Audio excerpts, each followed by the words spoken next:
Zombie कयामत ने दुनिया को बर्बाद कर दिया है और जो थोड़े बहुत लोग बचे हैं वो अब फोर्टिफाइड सिटीज में रहते हैं। स्टोरी की शुरुआत में राइली और माइक दूर से एक सुनसान टाउन में ज़ोंबीज को देख रहे होते हैं। उन्हें लगता है कि इन ज़ोंबीज के अंदर अभी भी उनकी पुरानी जिंदगी की हल्की यादें बची हुई हैं। एक पुराना मेंबर टूटा हुआ म्यूजिक बजाने की कोशिश करता है और बिग डैडी नाम का ज़ोंबी गैस नोजल पकड़कर इनविजिबल कार में फ्यूल भरने जैसा एक्ट करता है। राइली टेंशन में आ जाता है क्योंकि उसे लगता है कि ज़ोंबीज अब स्मार्टर हो रहे हैं। ये बात उसे डरा देती है। तभी बिग डैडी एक जोर की ग्रोल करता है जैसे उसने ह्यूमंस की स्मेल पकड़ ली हो। राइली और माइक तुरंत वहां से निकल जाते हैं। दूसरी तरफ चोलो और उसकी टीम स्क्रैप यार्ड पहुंचती है बॉक्सेस डंप करने के लिए। ग्राउंड पर तड़प रहे ज़ोंबीज को वो बिना सोचे सिर में गोली मार देते हैं। लास्ट बॉक्स से खून टपक रहा होता है, फिर भी वो उसे फेंक कर अपना काम खत्म कर देते हैं। थोड़ी दूर राइली और माइक एक अजीब चेहरा देखते हैं। माइक गन उठाता है लेकिन राइली रोक देता है क्योंकि वो उनका टीम मेंबर चार्ली होता है। तभी आसमान में फायरवर्क्स चमकने लगते हैं और तीनों अपनी आर्मर्ड व्हीकल डेड रेकनिंग में वापस चले जाते हैं जो राइली ने डिजाइन की थी। थोड़ी देर बाद चोलो और उसकी टीम भी लौट आती है। पता चलता है कि वो डेड रेकनिंग का यूज ज़ोंबी एरिया से सप्लाईज कलेक्ट करने के लिए करते हैं। राइली चोलो को वार्निंग देता है कि ज़ोंबीज शायद सोचने और जेस्चर्स से कम्युनिकेट करना सीख रहे हैं, लेकिन चोलो उस बात को मजाक समझकर इग्नोर कर देता है। चोलो और माइक मोटरसाइकिल पर निकलते हैं। माइक पूछता है कि वो हमेशा रात में ही क्यों जाते हैं। चोलो बताता है कि फायरवर्क्स डार्कनेस में ही ज़ोंबीज को डिस्ट्रैक्ट करते हैं। टीम गाड़ियां और बाइक्स में सप्लाईज कलेक्ट करने निकल पड़ती हैं। फायरवर्क्स की वजह से ज़ोंबीज हिप्नोटाइज हो जाते हैं और टीम उन्हें आसानी से मार देती है, लेकिन उन्हें पता नहीं होता कि बिग डैडी इन फायरवर्क्स से इफेक्ट नहीं होता। वो दूसरे ज़ोंबीज को वार्न करने की कोशिश करता है पर कोई समझ नहीं पाता। जब उसके आसपास ज़ोंबीज मारे जाते हैं, बिग डैडी गुस्से में रोर करता है और एक मरे हुए ज़ोंबी का सिर कुचल देता है। अचानक फायरवर्क्स बंद हो जाते हैं और राइली को एक डेंजरस ज़ोंबी को शूट करना पड़ता है जो जीप के पास आ गया होता है। राइली को पता चलता है कि फायरवर्क्स सिस्टम जाम हो गया है और वो सबको रिट्रीट का ऑर्डर देता है। टीम डेड रेकनिंग की प्रोटेक्शन में वापस भागती है। गाड़ी रास्ते में हर ज़ोंबी को उड़ा देती है। राइली नोटिस करता है कि चोलो अभी तक नहीं आया। चोलो बोलता है उसका एक काम अभी बाकी है। थोड़ी देर बाद माइक, चोलो और फॉक्सी एक शॉप में शराब लेने जाते हैं। फ्रिज खुलते ही एक ज़ोंबी चोलो पर अटैक कर देता है। चोलो स्ट्रगल के बाद स्पेयर गन से उसे मार देता है। चोलो सिगरेट्स का बॉक्स गिरा देता है और माइक को उठने बोलता है। एक हिडन ज़ोंबी उसके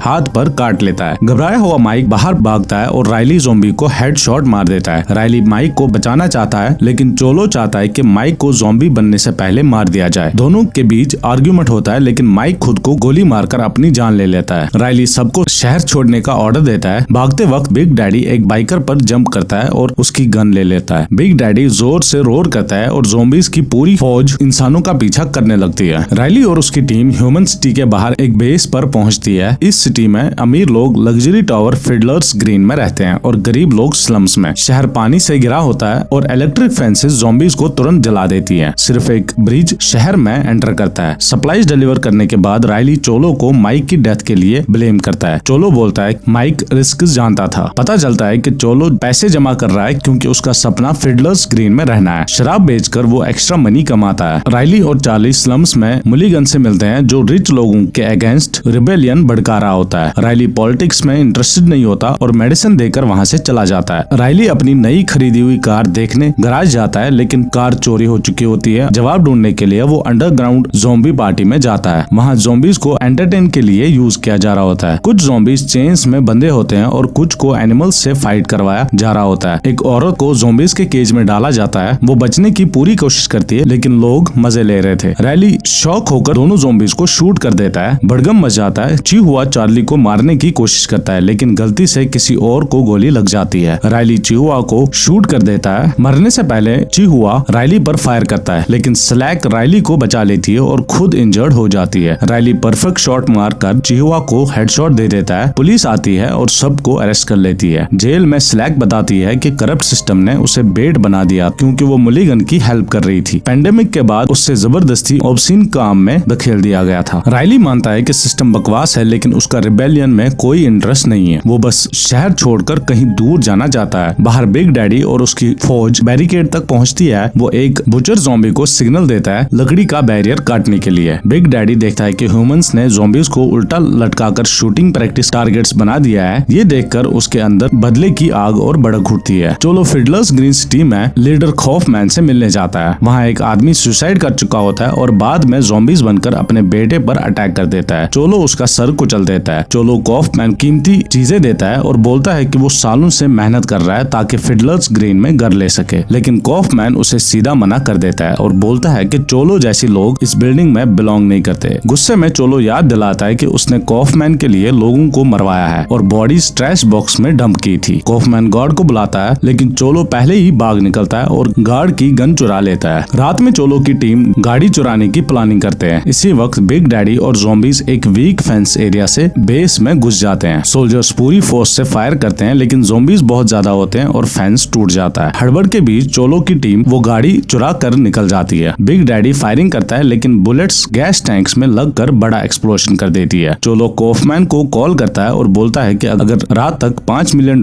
बोट में नहीं लाए तो वो फिडलर्स ग्रीन उड़ा देंगे। कॉफमैन डील करने से मना कर देता है और राइली को जेल से रिलीज करवा लेता है। राइली समझ आता है कॉफमैन ने ही उसकी कार गायब करवाई थी ताकि वो सिटी ना छोड़ सके। राइली नई आर्मर्ड व्हीकल और अपने फ्रेंड्स की रिलीज डिमांड करता है। कॉफमैन मान जाता है। राइली अपनी टीम के साथ बेस पहुंचता है और देखते ही समझ जाता है कि ज़ॉम्बीज ब्रिज की तरफ बढ़ रहे हैं। राइली कॉफमैन को वार्निंग देता है, लेकिन कॉफमैन इग्नोर कर देता है और सिर्फ मिशन पर फोकस करने को बोलता है। स्लैग भी एक ज़ॉम्बी को शूट करती है, लेकिन ब्लास्ट से चार्ली का कान जख्मी हो जाता है। राइली और मोना एक ज़ॉम्बी सोल्जर को अपना कॉमरेड को खाते हुए देखते हैं और उसे मार देते हैं। बाहर आते वक्त एक हेडलेस ज़ॉम्बी मोना को काट लेता है। रिस्क ना लेते हुए स्लैग मोना को खत्म कर देती है। राइली ट्रैकर से देखता है कि डेड रेकनिंग हिल की तरफ जा रही है और मिसाइल्स लॉन्च करने के लिए राइली और चार्ली व्हीकल के सामने पहुंचते हैं। चोलो उन्हें अंदर आने देता है, लेकिन फिर गन पॉइंट करके मिसाइल्स प्रिपेयर करने बोलता है। राइली समझ आता है कि मिसाइल से इनोसेंट लोग मरेंगे, लेकिन चोलो बोलता है कि कॉफमैन की वजह से पहले ही बहुत लोग मर चुके हैं। इस बीच ज़ॉम्बीज सिटी में घुस चुके होते हैं और हर जगह तबाही मचा देते हैं। बिग डैडी दूसरे ज़ॉम्बीज को गन यूज करना सिखाता है। रात होते ही चोलो मिसाइल्स फायर करने की कोशिश करता है, लेकिन सिस्टम काम नहीं करता। राइली पता करता है मिसाइल सिस्टम डिसेबल कर दिया है। गुस्से में चोलो राइली पर अटैक कर देता है। इसी वक्त मो टाउन होश में आकर डेड रेकनिंग की तरफ आती है। ज़ॉम्बी मो टाउन उस पर अटैक कर देता है और स्लैग तुरंत उसे शूट कर देती है ताकि वो ज़ॉम्बी ना बने। चार्ली डेड रेकनिंग का कंट्रोल ले लेता है। राइली देखती है कि चोलो मो टाउन की फायरिंग से बहुत जख्मी है। फिडलर्स ग्रीन में कॉफमैन अपनी तिजोरी से पैसा कार में भर रहा होता है। एक बोर्ड मेंबर रोकने की कोशिश करता है, लेकिन कॉफमैन उसे शूट कर देता है। राइली को रियलाइज होता है कि ज़ॉम्बीज सिटी में घुस चुके हैं और वो वापस जाने का डिसीजन लेता है। चोलो समझ जाता है कि वो जिंदा नहीं बचेगा। शहर में ज़ॉम्बीज ह्यूमंस को इंसानों को मार रहे होते हैं और हथियार यूज करना भी सीख गए होते हैं। मेन ब्रिज खतरनाक होने की वजह से राइली एक हिडन ड्रॉ ब्रिज का प्लान बनाता है। कंस्ट्रक्शन साइट पर ज़ॉम्बीज हथौड़ों और कटर्स और जैक हैमर तक यूज करना लगते हैं। वो फिडलर्स ग्रीन के डोर तक दरवाजा तोड़कर अंदर घुस जाते हैं। ज़ॉम्बीज अमीर घरों को